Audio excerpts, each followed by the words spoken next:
Всем привет! Меня зовут Натали, и вы находитесь на моем канале Beautiful Toys. Сегодняшнее видео будет посвящено моему заказу.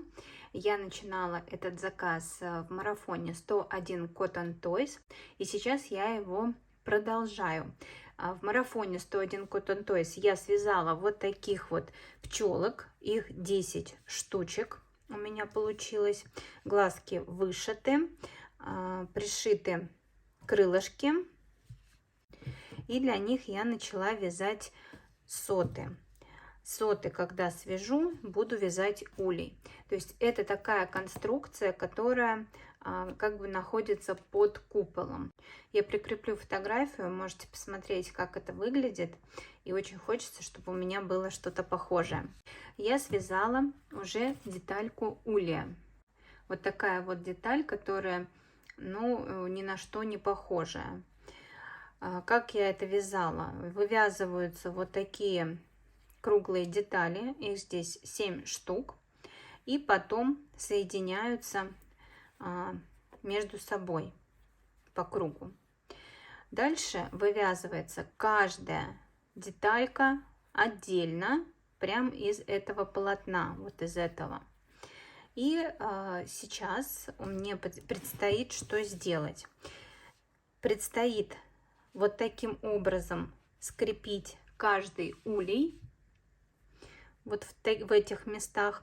В мастер-классе написано, что нужно склеить эти стороны, но я не буду так рисковать, все-таки будут играть дети, поэтому клеем я не хочу это все делать. Я потихонечку, аккуратненько все это дело сошью между собой невидимым швом, не будет это заметно. Вот, и вторую детальку я связала вот такую вот длинную. Это как раз ободок, который будет обрамлять сами соты. То есть вот таким вот образом. И также будет это все пришиваться. Здесь специально сделанные вывязанные ребрышки. Они будут как раз вот сюда вставляться, в уголок сот. Вот таким образом вставляться будет и обрамлять вот эти отверстия. Я померила, в принципе, пчелки неплохо заходят сюда, но не во весь рост, как говорится, потому что здесь крылышки. То есть если крылышки заправлять вот таким образом и вставлять, то с трудом это все втискивается в эти соты. Поэтому я думаю, что вот так будет достаточно и симпатичнее выглядеть, когда они будут торчать. Я напомню, что вязала я их 10 штук, а отверстий всего 7 штук. И я придумала таким образом сделать, чтобы оставшиеся 3 штучки, они просто на кнопочке или на липучке крепились к самому улею. То есть сидели на самом домике. Вот так это выглядит. Как по мне, очень-очень даже мило получается.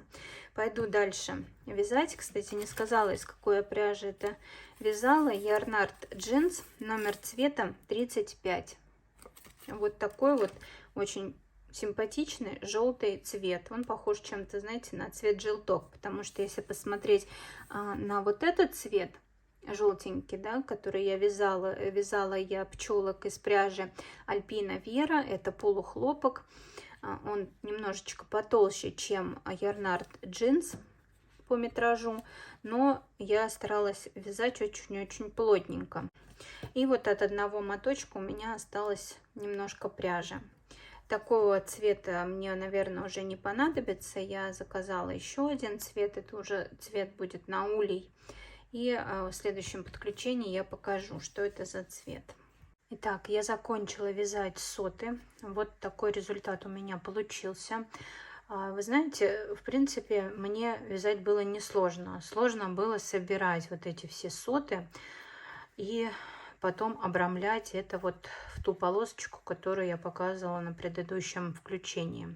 Как и говорила у автора, это все приклеивается. Я же все это пришила, так как будут играть дети все-таки, да. Ну, и мне кажется, клей это непрактично. Со временем он в любом случае может отклеиться или что-то отойти, а если ты пришиваешь, то уже пришиваешь на совесть, как говорится. Вот такие соты получились. В принципе, я довольна, симпатично вышло, и видно, да, что это не круг какой-нибудь, а все-таки угловатые формы. И сейчас покажу, как это выглядит. Крылышки не дают полностью зайти телу пчелки, но мне кажется, они так смотрятся даже лучше, как будто ромашка. Вот, посмотрите, какая прелесть. Очень классно. И вот остаются 3 пчелки, я их буду крепить на домик. Ну или там, не знаю, как они будут сидеть. Это уже заказчица решит. Вот. Дальше начала я вязать из пряжи. Какая у меня здесь пряжа? Cotton Gold Pratica от Alize. Такой горчичный цвет красивый. Начала подложечку для улья вязать и для сот. То есть вот эти соты, они должны стоять на этой подложке. Так как ниточка толще, чем Yarnard Jeans, я решила, что сначала надо связать мне все-таки купол и вообще полностью улей. Вот, поэтому я остановилась. Здесь еще, в принципе, надо сделать 2 прибавки и дальше идти прямые ряды и потом на убавление. То есть должна получиться вот такая неширокая подушечка, да, для сот. И соты должны пришиваться по краю вот к этой подушечке. И потом это все дело накрывается вот таким куполом, который предварительно будет обрамлен вот таким вот длиннющим жгутом из пряжи, роликом, или как это назвать, не знаю. Вот, но есть загвоздка. В чем? Вот смотрите, вот я просто надела этот купол, и посмотрите, как это выглядит, бутерброд. То есть у меня не доходит полностью до вот этого места. Я, скорее всего, буду довязывать несколько рядов. Здесь, наверное, рядов 5 довяжу. Почему еще я обратила внимание на это? Потому что, когда я вязала вот этот джгут, он у меня сейчас вышел 80 сантиметров. По мастер-классу написано до метра, ну где-то метр, грубо говоря, да. А у меня получается 80 сантиметров, и мне его хватает буквально на 1 круг, и чуть-чуть на второй заходит. На фотографии у автора 5 этих кругов, прям вот 5. И там видно, что сама вот эта основа, она намного выше. Я не знаю, почему у меня так получилось. Мастер вяжет крючком 2,25, и я вяжу крючком 2. Причем 2 крючком вяжу основу, а сам вот этот вот вяжу 1,75. Вот. Но я в расслабленном таком виде вяжу. В общем, не знаю, какая-то непонятная путаница у меня случилась. И еще мне кажется, что сама форма этого купола слишком широкая. У автора на фото видно, что она более такая узкая и длинная. Здесь проволока стоит. То есть вот смотрите, кончик проволоки еще остался. Я его закрепила и прижгла к пряже. И вот здесь тоже, если видно вам, внутри тоже проволока. То есть это прям полноценный такой хороший каркас. Я не понимаю, за счет чего. Может быть, я проволоку плохо натягивала или что. Почему так получился такой каркас. Но опять же, по диаметру, вот смотрите, то есть по диаметру он идеально подходит. То есть он полностью закрывает соты. Ну, в общем, наверное, скорее всего, я сейчас довяжу еще рядов 5. То есть это будет 2, 4, 5. Вот, примерно это 2 сантиметра будет. И, наверное, все. Этот цвет у меня 88. А вот этот, я уже говорила, 35. Вот, то есть этот светлее цвет, чем вот этот. Этот прям такой желток. Ой, ну, в общем... Да, Я вяжу уже 3-й день. И, если честно, я уже в шоке от этих вот столбиков, потому что вот здесь в объеме вот 120 столбиков. И здесь провязано 11 рядов по прямой. И плюс сейчас я еще буду 5 рядов по прямой вязать. И плюс вот эта вот длиннющая штука тоже вяжется. Я ее вчера целый день вязала. И вот это моток пряжи. То есть 82 сантиметра у меня здесь получилось. Это моток пряжи. Вот. И я начала вязать прям совсем расхлябанно. И посмотрите, хвостик толще получился, а к низу или уже к верху макушки уже, видите, поуже сделала. Почему? Потому что где-то вот здесь я пропустила столбик и решила вязать таким образом на сужение, потому что получается, что если я это всю улитку заверну, то у меня толщина будет практически, да, одна. В общем, немножечко я ее сузила. Вот такие у меня продвижения. Сегодня я планирую все-таки довязать жгут эту улиточку. И что сделать? И попробовать это все дело пришить. Я немножечко сузила вот эту часть, как вы видите, да, получилось немножко все-таки диаметр вот этого круга немножко поменьше. И вот смотрите, видите, как я ввязываю леску и сразу же провязываю ряд. И смотрите, это у меня здесь получается уже все ряды связаны по мастер-классу. И смотрите, сколько осталось проволоки. То есть это все было мое расширение до такого объема большого. Вот. Но с другой стороны, если посмотреть, то смотрите, вот этот улей, он накрывается, но мне кажется, с большим трудом. То есть ребенок 2-летний, он прям натягивать будет этот улей на соты. Поэтому я провяжу еще рядов 5 и возьму крючок побольше, чтобы вот здесь небольшое расширение все-таки было. Вот. И опять же он будет повыше, потому что заказчица хочет, чтобы вот этот сам улей, он был где-то 20 сантиметров. По мастер-классу он идет 16 сантиметров. Вот. Видите, какой каркас плотненький. Наконец-таки я связала улей. Посмотрите, какая огромнейшая улитка у меня получилась. Конечно же, я еще не дооформила. Еще много мелочей будет пришиваться. Здесь будут окошки, здесь будет дверца. Вы, наверное, не поверите, но здесь, именно в этой вот улитке, в этой трубе, как я ее называю, 435 рядов, не считая вот эту пимпочку, которую я тоже связала для того, чтобы можно было удобно браться и поднимать этот улей. И плюс еще каркас, который также здесь вот он присутствует внизу. Ой, конечно, провозилась я, наверное, дней 5 с этим улеем. Достаточно тяжело однообразно вязать ряды и скучно, честно говоря. В предыдущем включении я показывала, что связала соты. До этого я в марафоне 101 Cotton Toys связала вот такие вот милейшие пчелочки.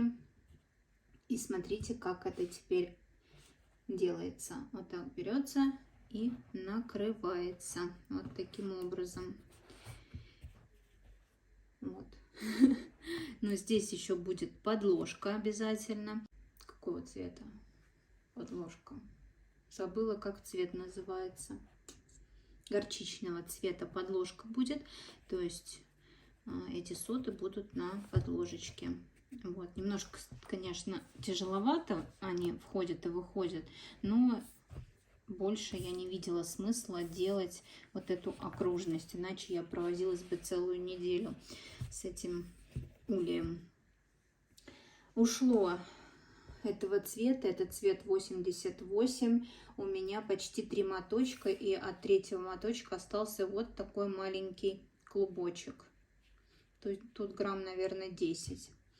Наконец-таки я готова вам презентовать свой наборчик, который называется «Улей для маленьких пчелок». Я связала к этому улью коврик, как просила заказчица, к этому коврику вот такие миленькие цветочки. Но сейчас все поподробнее. В предыдущем включении у меня было почти все разобрано, вот, и мне оставалось только собрать. Я довязала подушечку вот эту вот, и на нее пришила сами соты, где, собственно, и будут жить маленькие пчелки. Давайте мы их посадим. Я их сажаю, и 3 штучки у меня остается.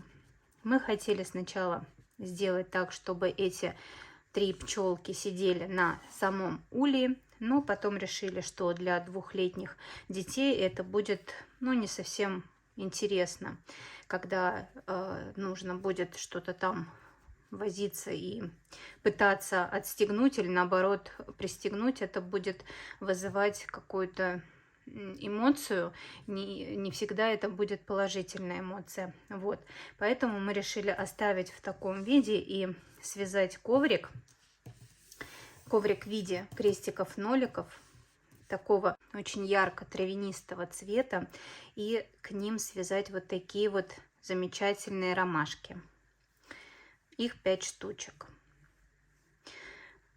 Дальше коврик у меня выполнен из пряжи Yarnart Jeans в 2 сложения. То есть у меня здесь 2 ниточки. Он более такой плотненький и смотрится такой более увесисто.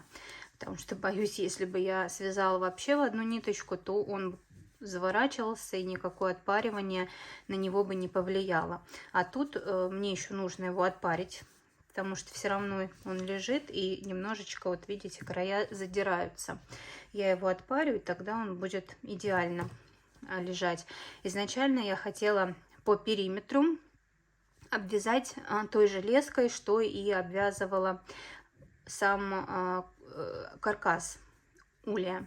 Но потом подумала, что это будет, наверное, жестковато, а вдруг его будут стирать, а вдруг его будут гладить, и, ну, даже если я предупредить смогу, то мало ли кто, ну, не запомнит такую вещь и проутюжит, это может быть как-то склеится. Ну, в общем, по мере безопасности я решила это не делать.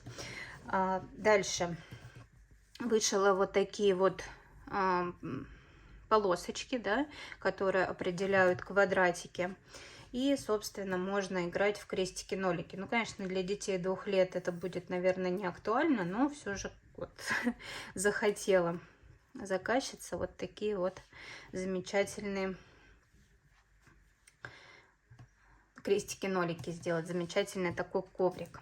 Вот так вот у меня получилось. Дальше давайте посмотрим, рассмотрим наш улей. Улей получился, ну, как по мне, очень такой прям увесистый. Он, ну, тяжеленький-то, могу сказать, что такой, ну, конечно, не то, что там килограммы весит, да, но все равно здесь 3 мотка, то есть это получается 150 грамм пряжи плюс наполнитель, поэтому, ну, такая вещь увесистая. Но он получился довольно-таки добротный. Если бы я это все дело сажала на клей, то он был бы, мне кажется, еще более такой тяжеленький. Но я все пришивала, все детальки пришиты, все вывязала вот такие красивые тоже ромашки и нежные лепесточки вот такие. Пришила окошко и также пришила на дверь пуговицу вот такого бежево-желтого цвета. И вот такой улей у меня получился. Внутри тоже все аккуратненько оформлено, все. Вот эти вот круги, видно, да? Это вот как раз круги, где я пришивала стежки. Вот. Так что вот такое чудо у меня получилось. В общей сложности у меня получилось связать этот улей за неделю где-то. Может быть, чуть-чуть побольше. Но, говорю же, очень сложно в исполнении сам улей. И он долго вяжется, поэтому так получилось. Давайте посадим пчелку на место. и закроем сам улей. Как я и говорила, что достаточно плотно заходит, но если приноровиться, то то получится хорошо. Вот. И вот такой вот бутербродик получается. Все равно, конечно, полностью он туда не влезает, но я думаю, что это и не нужно. Вот. Такой чизбургер получился. Я надеюсь, было вам интересно посмотреть, как я вяжу такой заказ, мои процессы по его изготовлению, продвижению. Если вам такие видео нравятся, то ставьте пальчик кверху, пишите свои комментарии, буду очень-очень рада почитать. И я вам желаю всего самого наилучшего. Всем пока-пока.